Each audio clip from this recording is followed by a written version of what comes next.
This is the Chamber Link, connecting community, creating impact with Tyler Fischbach. Today our topic of discussion is going to be leadership.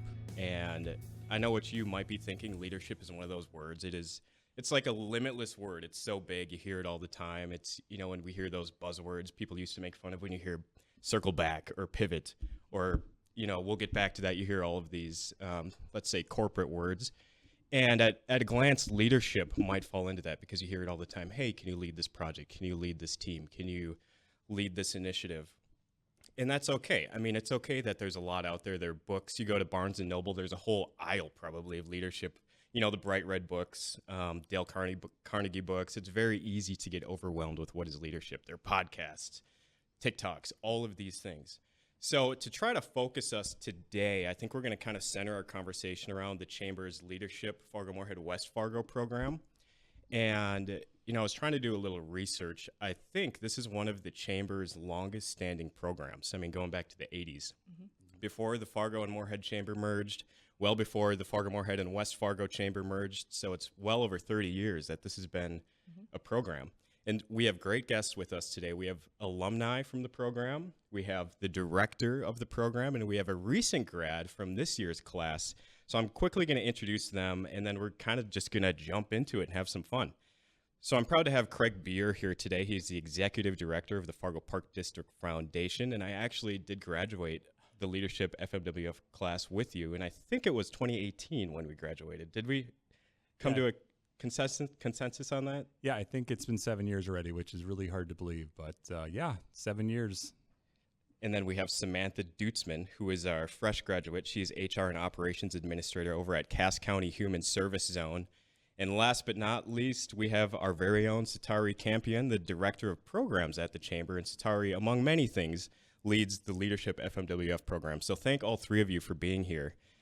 One thing that I thought of immediately when the topic of leadership came up, and Samantha, you might laugh at me because we've already had this discussion, but my wife says I have a man crush on this guy and I talk about him all the time, but Jocko Willink comes to mind when I think about leadership. It's like he's just drilled into my head of somebody who I absolutely love in his take on things. And Samantha, I already told you this, but his book, Extreme Ownership, stuck with me. So I don't know if anybody listening knows who Jocko is, but I'm quickly just going to read a snippet out of his Extreme Ownership book, and I think that'll kick us off into some good conversation about the program. Quote, "A good leader must be confident but not cocky, courageous but not foolhardy, competitive but a gracious loser, attentive to details but not obsessed by them, strong but have endurance, be a leader and a follower, be humble but not passive, aggressive but not overbearing, quiet but not silent, calm but not robotic, logical but not devoid of all emotion, close with the troops but not so close that one becomes more important than the other, or more important than the good of the team, able to execute extreme ownership while exercising decentralized command. A good leader has nothing to prove but everything to prove." So what I'd like to do, and we're going to have a break that comes up, but we'll start the conversation. I'm curious, before we talk about the program specifically, and Craig, I'll start with you. Throughout your life, whether it's professional or even just the life of Craig Bier, is there anything that stands out to you as a memory or a person who you think of when you think of a good leader or somebody who really impacted you? I'm curious if you had one of those moments in your life and how that kind of affected you. Sure. No, it's a great question. And, professionally speaking, and this more current to me would be, I've intentionally tried to surround myself with a group of mentors. Irv Iniger, John Pierce are two of the, in my world of fundraising, are kind of the legends of our community. I've learned so much from those guys. And just when you're talking about the quotes you just said, I just thought of John Pierce over and over again and Irv Iniger. And it's just that, just how intentional they are about how they lead and how disciplined they are and how gracious they are and how they lead. That's what I've, really learned from those two. Just to be good people, be good to people, it'll come back to you. So I've just tried to absorb as much as I can from those two guys who have been fundraising for probably a combined 60 years. I mean, I've been so fortunate to be around good people that I've been able to, at a moment's, just be able to call them and ask for advice. Just how gracious they are.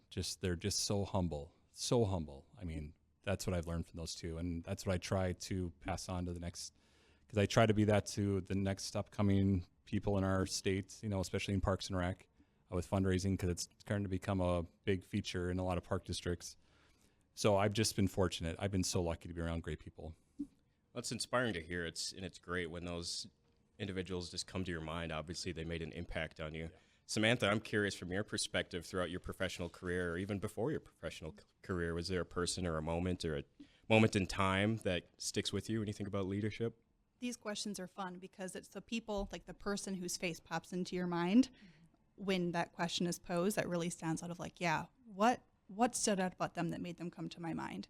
And about 3 different women came to my mind, and they all have a similar theme of the type of impact that they had on me. My current boss, a prior boss, and when I was younger, my best friend's mom was an excellent leader. And I've seen them in different perspectives, different part of my lives, but the common theme that they all have was this soft, loving confidence, where when at times to come to making the decisions, to having the conversations, to giving direction, they show up with this confidence, this directness, this steadiness.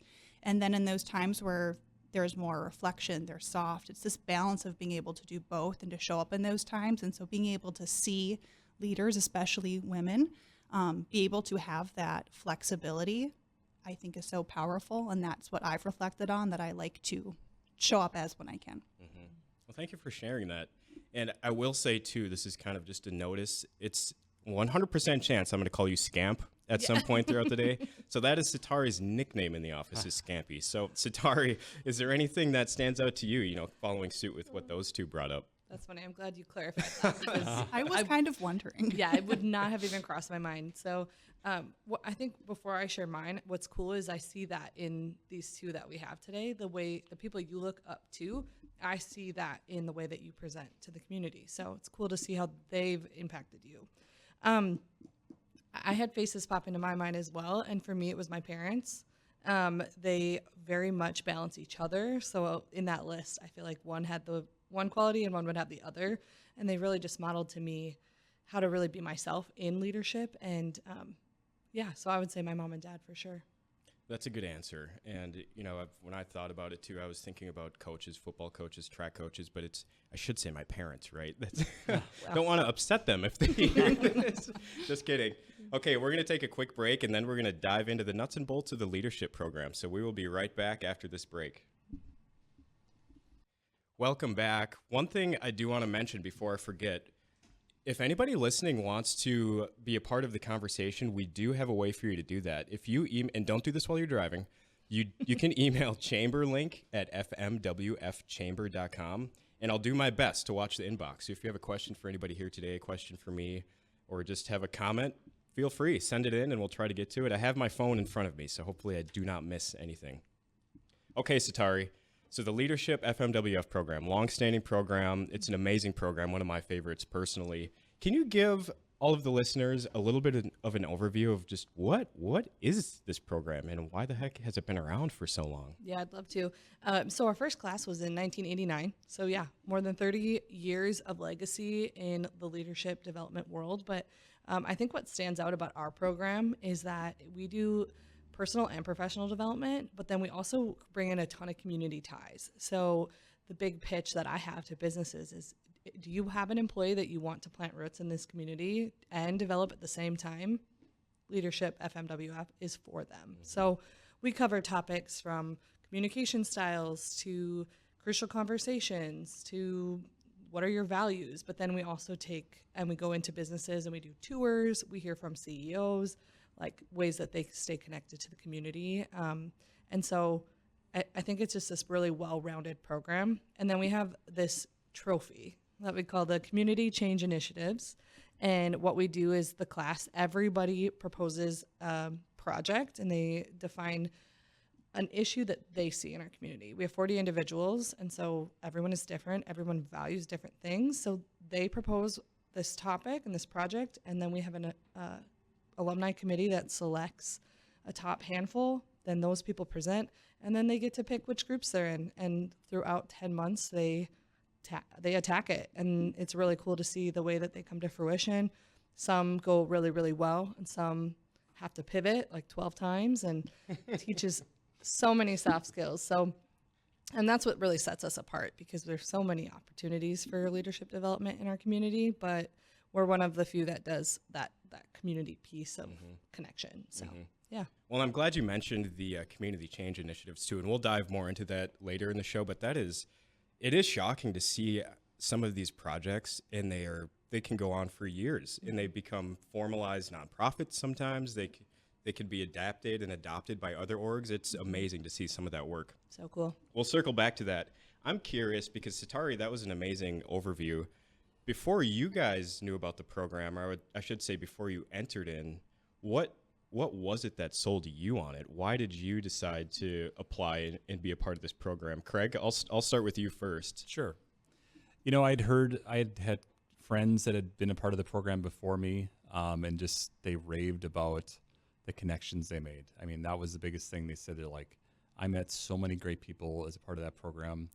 And then they just said, you get to know the ins and outs of the Fargo, Moorhead, West Fargo community so well. And I've always been someone interested in leadership. I've always been someone that just always wants to get a little bit better every year.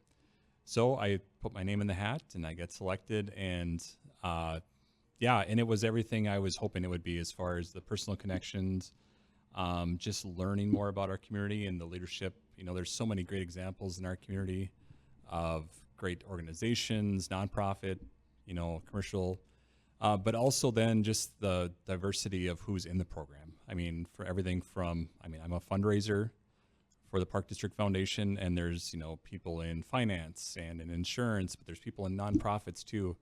So you have this mix of people that are coming together, and especially when you get selected to do the work in these projects, which is such a perfect test for you as far as how well do you work together, how well do you problem solve.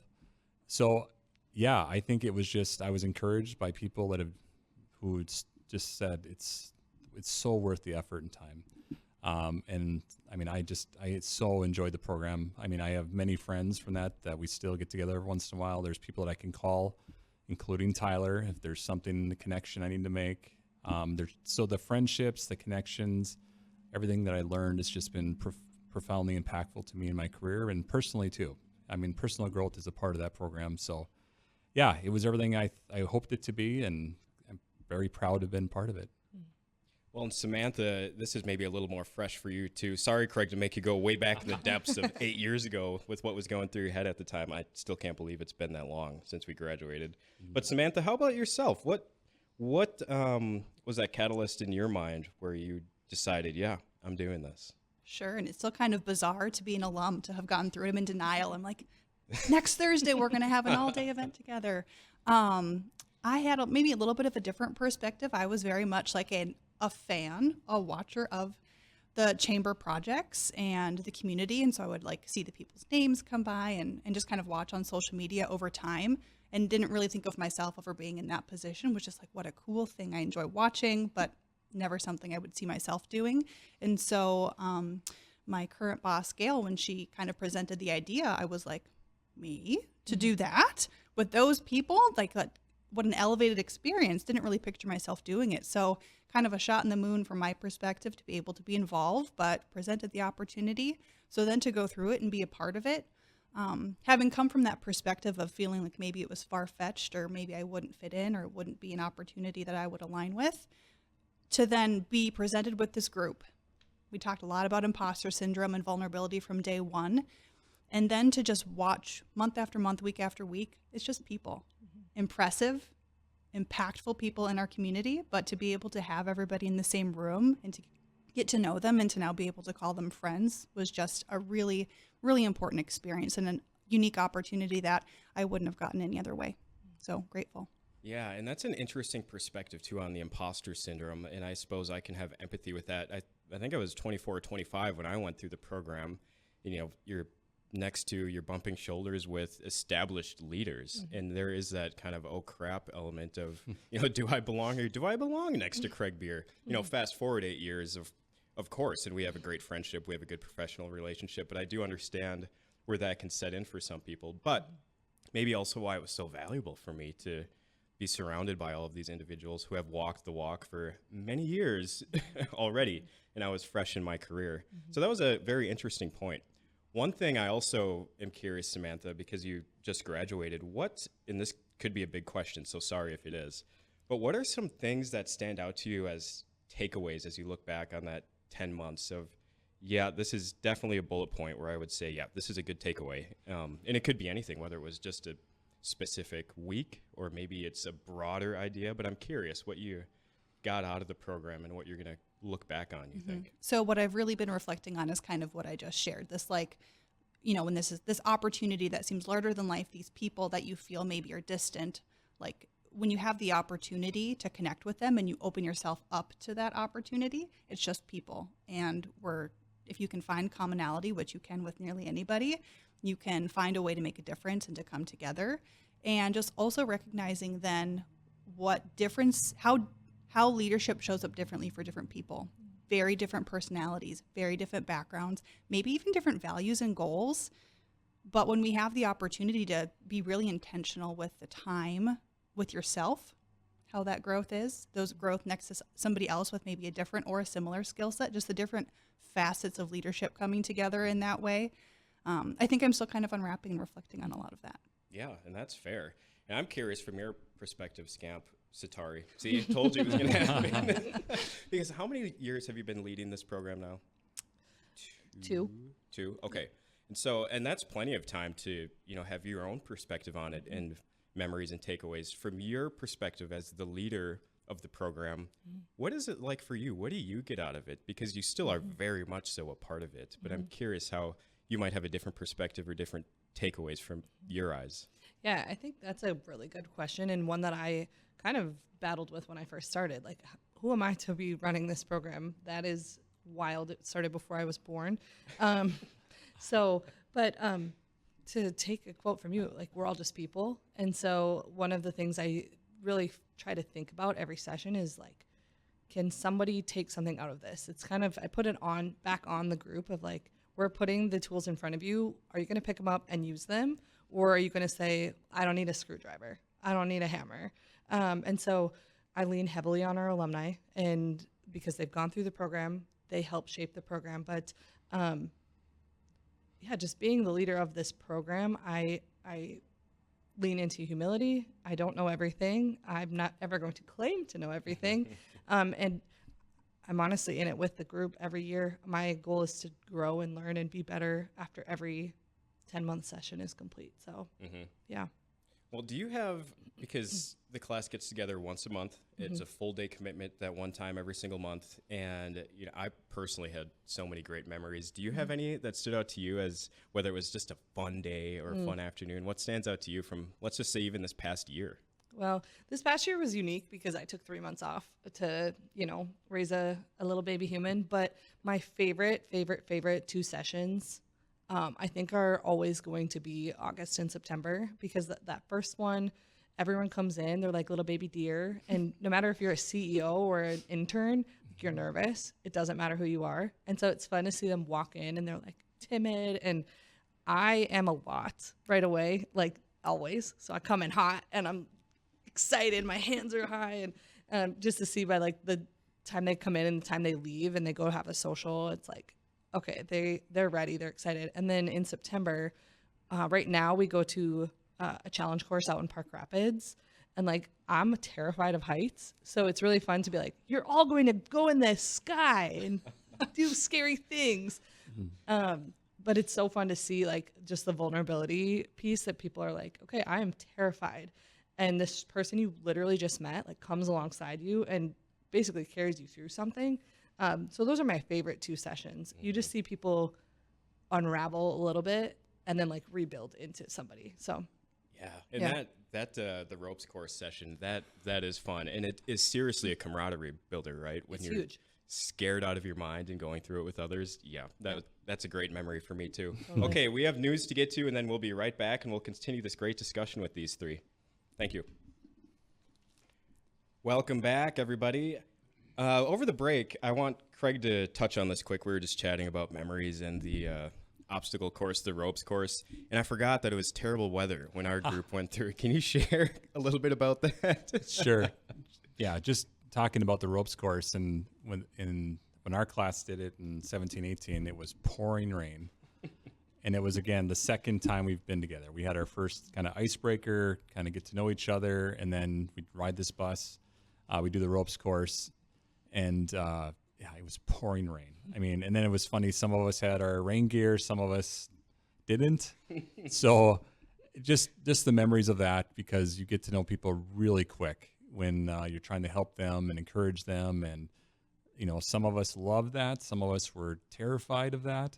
But everyone did it, and it just really brought us close together. But yeah, it's one of those days you just won't forget ever, and just a good memory. Yeah, I remember it being like freezing cold too. And it was when cold. You can't feel your fingertips. Like, oh yeah, this is great. Great time. Yeah. I'm having so much fun. Yeah. Well, I'm kind of jealous now because Satari was talking about a new location that she takes the classes to, and you guys have this huge. Can you explain that Yeah, swing? there's like 4 or 3 high elements, and one is like a swing. So you're harnessed in, and you're like laying on your stomach essentially, and the group pulls you higher and higher into the sky. And then once you're ready, you pull the like zip cord thing, and then you just go plummeting and you swing through the air. Giant swing. All right. And it's cool because like people who are terrified, they only go like a little bit into the sky. They don't have to go all the way to the top, but it's just like you hear everyone cheering, like, you can do it. Like, go a little higher. You're almost to the top. And I just wouldn't want to do that one after lunch.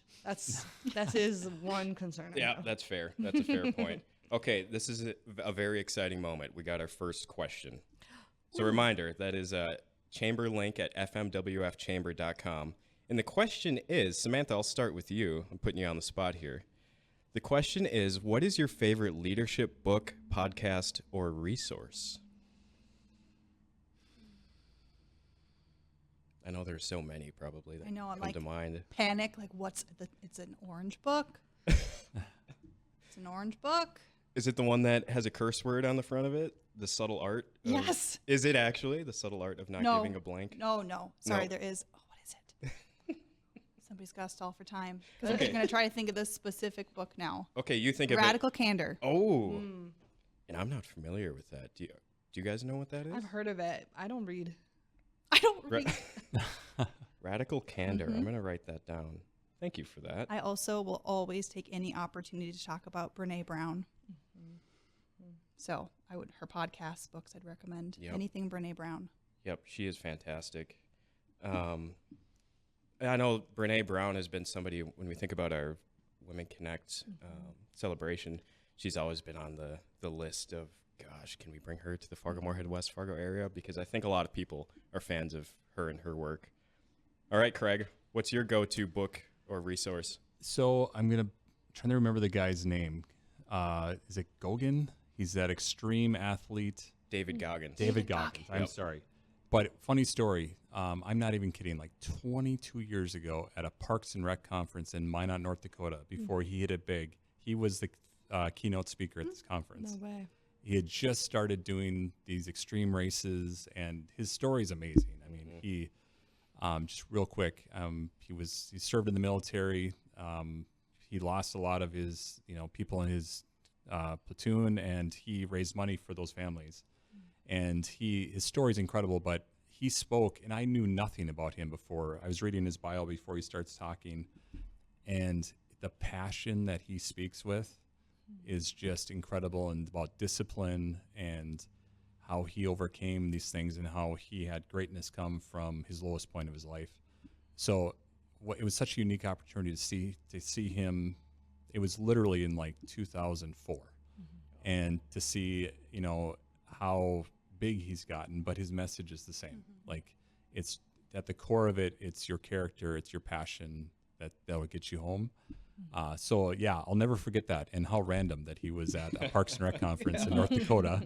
Yeah. But yeah, amazing speaker. If you're interested in the extreme ownership and like the way Jocko talks, I would say David's pretty similar in that style of speech. He is. Maybe a few more expletives here and there from David Goggins. Yes. But yeah, his story hits home. And what is his book is called? Can't Hurt Me, I think. I think so.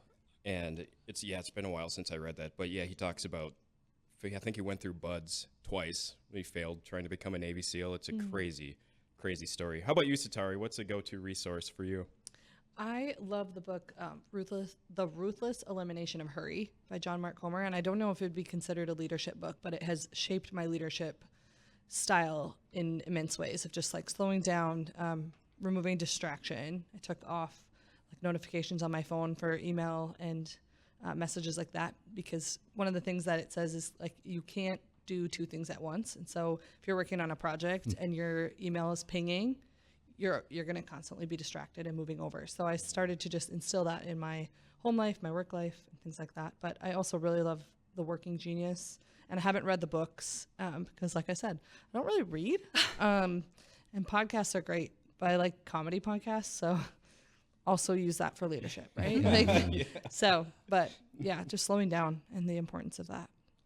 The Working Genius, did our chamber team do that together? We did. Can you remind me which one that is? Sometimes So that's the widget. And so there's 6 different working lanes essentially. And we did that in leadership, one of the sessions.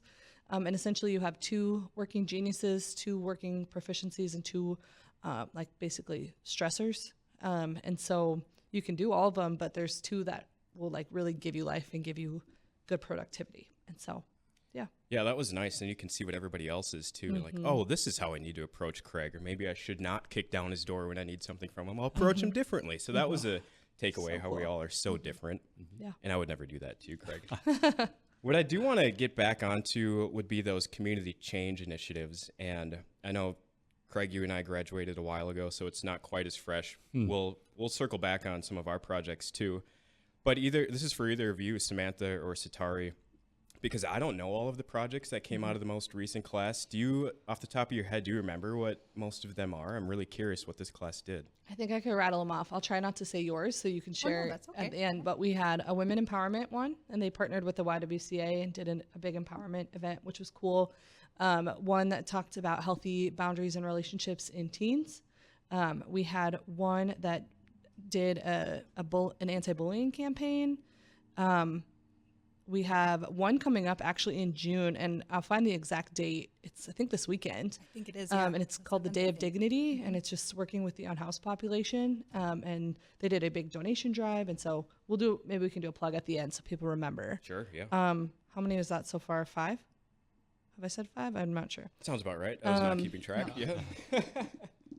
I'm going to think of it. Oh, and then we had one where the nursing home partnered with an elementary classroom, and they interviewed the residents and then told their stories. And it was so cool. And a little funny plug, the students had been learning about war. And so they all were asking the residents about war. And so every presentation was like, and they never experienced a war, or they went through this war. And it was just really cute. I think and then that leaves yours, Samantha. Yeah, so our project was Tech Free Tuesday, which was creating intentional time around meals. The plug was kind of to do it once a week to try to disengage from technology, quality time, one meal at a time. And so partnered with a couple restaurants in the community, Rockstar Pizza Factory and Randy's Diner too. So we had our launch on May 6th, and then I think it's still continuing to be ongoing. And they've got some, if you go on those days, they've got some incentives and some cool discounts and things like that to support tech-free time together.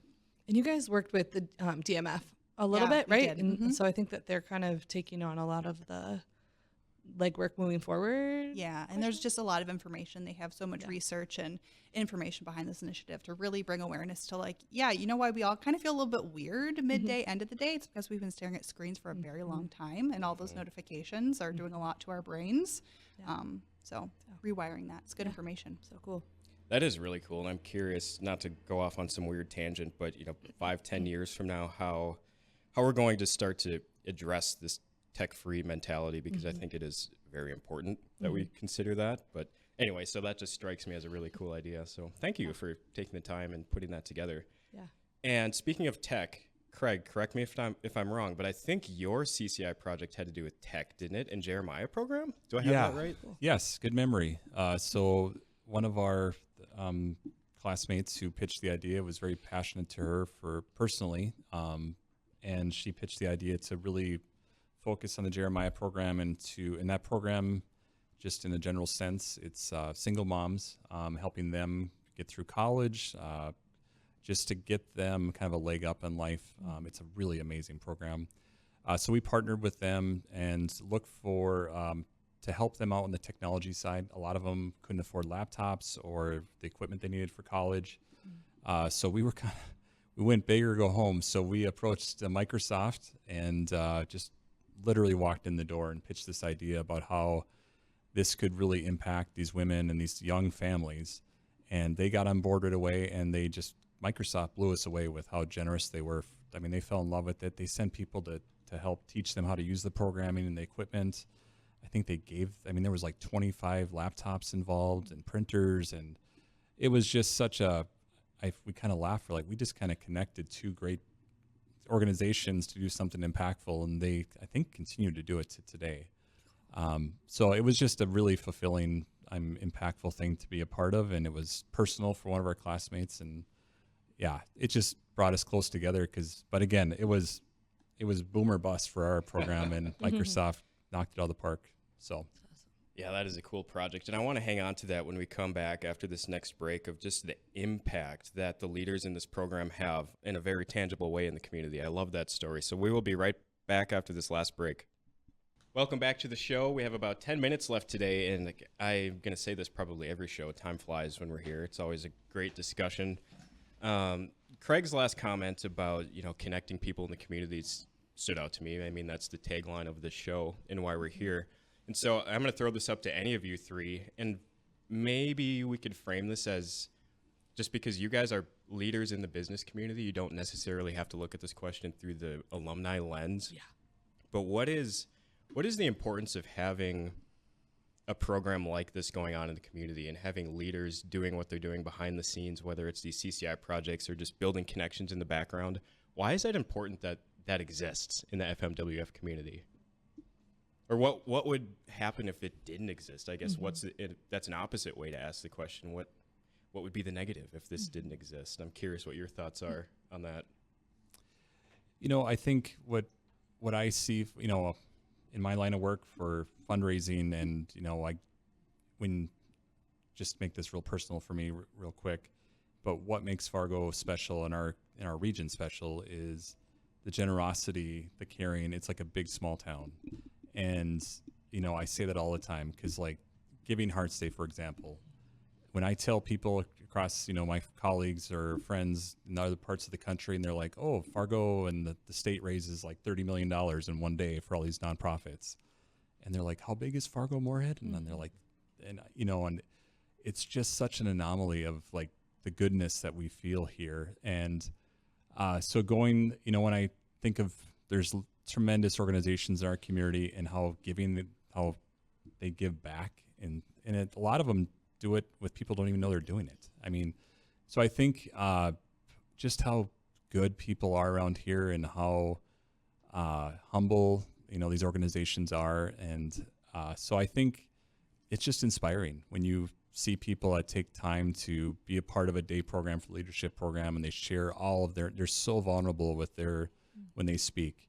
And I think that just, it's so impactful for people that it inspires them. I mean, you have a Steve Scheel or someone like that, or, when they talk about how they, I'm just an everyday guy, and I surrounded myself with great people, and this company has grown to this, but it's never about them. It's about the people around them. So I think it's just inspiring for especially young people to come in and see that. And just in the nonprofit world, how generous people are. So I think that's what makes our community special. I think of many things from this HR lens, and it's an investment. It's an investment in your employees. It's hard sometimes if you've got a great employee, like, what opportunity can I give them if I can't give them a promotion or more money? It's an investment in them, and it's an investment in the community to keep people engaged and to see the opportunities within the Fargo Moorhead community. There are so many overlapping organizations and ideas that can come together to be more than anybody could be by themselves, but also showcasing that you don't have to leave town to get some of these opportunities, to be a part of some really cool experiences. And so investment in your employees, investment in our community, and bringing people together. The ideas converging is huge. Yeah, it is always shocking, whether it's this community, it could be anywhere. Where 5 blocks away from my house, I had no idea this existed or this organization existed or the impact that they have on the community. So the behind the scenes look is invaluable. Okay, Satari, I'm going to put you on the spot here. And Samantha kind of alluded to this already, but if you were, let's say you're at coffee with, it could either be an employer or it could be, let's say, an emerging leader of a business, and you had to give them a pitch as to don't miss out on this program, what would you tell them to consider applying? Oh my gosh. Or getting their leader to apply for the next program? I think that we've like touched on it in so many different areas, but like going through our program, any of the programs really, but going through a program that's community based keeps people here. And we have folks that have lived here their whole life. We have folks that have just moved to town. Both have gotten something out of it. So if I was sitting with an employer or even anyone, I would say, don't think you already know everything that we're going to touch on, because the 40 individuals bring in such unique perspective, and they bring in, no class is ever going to be the same. And so who you meet matters, and who you know that knows somebody else, that knows somebody else, that knows somebody else, it trails off. Take a chance, give them an opportunity, and trust us. We'll take it from here, kind of a thing. So yeah, I really think just take a shot on your employee, let them do it. Let them see what they can get out of it. So absolutely, and I think all of us would attest to that, having gone through it. I mean, it's invaluable. Not only do you feel more engaged at work because you're learning things, you're meeting people, you're connected, but yeah, just as a resident, as a community member, I mean, it ratchets up your willingness to be civically engaged or to maybe be on a board here or volunteer over here. It's almost that it gets the ball rolling inside of you to do more, I would say. That's my personal perspective. But okay, we have one more question from the community. I think we have time to get through this. Let's do this kind of rapid fire. So it might be tough. Craig, I'm going to start with you and we'll go around this way. The question is, can you share one habit or idea that listeners might find useful in their own daily lives? One habit or idea? I would say one thing that stuck with me, that I heard this years ago and I'll never forget it. Someone said, character is not built in trying times, it's defined. And that always stuck with me. Like I would go back to that saying all the time, and it applies to personal, professional, it applies to leadership. And that really stuck with me. I was probably like 12 years old when I heard that, and I'll never forget it. So it comes back to character, being a good person, doing above and beyond in the moments when you can. Those are the things that people remember about you and qualities. So that's probably the quick one for me. That's good. How about you, Samantha? I'm going to plug Tech Free Tuesday. Yep. Go into your phone settings, find the setting where you can make your phone black and white, and create a quick button on the side of your phone. It works for iPhone and Samsung Android phone. Make it a quick key that you can like hit the side 3 times, and it will turn your phone black and white. And it's amazing what relief, and you can disengage from your phone. So go into your settings, find black and white. Writing this down. yeah, Live some of your life with your phone in black and white. that's amazing. It's much Stealing less that. interesting, much Stealing easier to that. disengage. Thank you for that. Yeah, I'll say mine in that's a 2 great seconds. tip. Is just waking up, going to the gym. Changes my everything, and I'm hopefully not miserable to be around because of that. Yeah. What's your Scampy? We got a couple minutes left. Plug your phone in the bathroom and get an old school alarm clock. That's like my hot tip. And then the other one is now gone from my head. Oh, lean into your skills and don't be embarrassed by the things that you're good at or the things that you like. Be proud of the work that you put in. So That's good. Straightforward. It's I think you maybe mentioned this yesterday because we welcomed a new staff member at the chamber. Was that you who said it was having to do with confidence? I don't know. It was great. But so thank you for sharing that with thank our you. new I don't hire. think it was me, but I'll take the compliment for sure. Okay, in this last roughly 60 seconds here, I'm just going to give a couple of shout outs of upcoming, whether it's events or opportunities. I must say that since we're at the Flag here today, this is where we record the show. The Flag is hosting another Flag Day lunch, and the Chamber is a proud sponsor of this. And what this is, it's a free lunch for whether it's active military, retired military, first responders, or law enforcement. So come out. I think it's on Friday the 13th, and all of those individuals that I just named will get a free lunch. And it's an awesome afternoon. And the last thing I will say is the Pulse. We have the Pulse coming up, and this is all about work-based learning. So employers should definitely come out to that if this is a new topic for you, whether it's apprenticeships, job shadowing, internships. We're going to have some experts really unpack what that means and how your business can implement that. Yep. So we have a lot coming up, but those are two important things. And with that, ladies and gentlemen, we will be back here next week, and I think we will be talking about the Chamber's concierge program and chatting with some community members who have been a part of that and benefited from that. Cool. So looking forward to it. Thank you all for being here. I appreciate it. That was a fun time, and thank you for giving me some memories back of those cold days on the ropes course. That was fun. But yeah, that's that. So we'll see you here next week.